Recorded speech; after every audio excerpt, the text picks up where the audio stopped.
আসসালামু আলাইকুম ইলিয়াস ভাই। ভাই ভালোবাসা নিয়েন ভাই। ভাই আজকে ভাই আপনি আমগো এটা কি দেখালেন ভাই?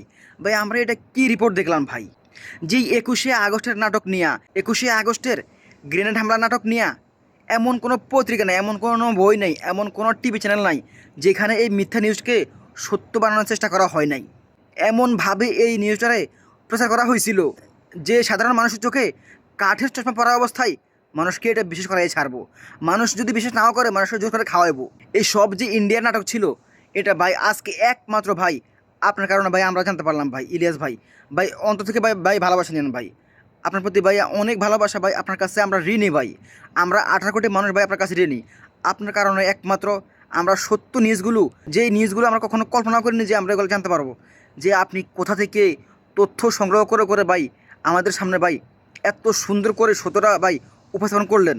একমাত্র ইলিয়াস ভাইকে আমরা অন্তর থেকে একজন খাঁটি দেশপ্রেমিক হিসাবে আমরা ভালোবাসি ভাই। যেখানে অনন্য নেতারা, অনন্য রাজনীতিবিদরা এখন ক্ষমতার জন্য পাগল হয়ে আছে, একজন একজনের পিছনে ছুটতেছে, আর সেখানে আমাদের একজন ইলিয়াস ভাই, তিনি দেশেও নেই, দেশের বাইরে থেকে তিনি দেশকে যেভাবে ভালোবাসছেন ভাই। ভাই আপনি আমাদের দেশের প্রকৃত যোদ্ধা ভাই। ভার্চুয়ালি আপনি যে যুদ্ধ করে আপনি শত শত আমাদের মতো যোদ্ধা বানিয়েছেন, যারা আপনাকে ভালোবাসে, যারা আমাদের দেশকে ভালোবাসে, যারা বাংলাদেশকে ভালোবাসে ভাই, নিঃস্বার্থে ভালোবাসে ভাই। আপনি যেমন করে আমাদের দেশকে নিঃস্বার্থে ভালোবাসেন, আমরাও ভাই আমাদের দেশকে আমরা ভালোবাসি। আজকে শুধুমাত্র আপনার জন্য আমরা এক যুগ আগের একটা সত্য নিউজ আজকে আমরা জানতে পারলাম। আপনার প্রতি ভাই আমরা কৃতজ্ঞ। যে মানুষগুলো ইলিয়াস ভাইকে নিয়ে এখন সন্দেহ করছেন, ভাই আপনারা দয়া করে পৃথিবী ছেড়া ভিন্ন কোনো গ্রহে চলে যান ভাই। স্যালুট ভাই, স্যালুট ভাই, আপনাকে আমরা ভাই স্যালুট জানাচ্ছি ভাই।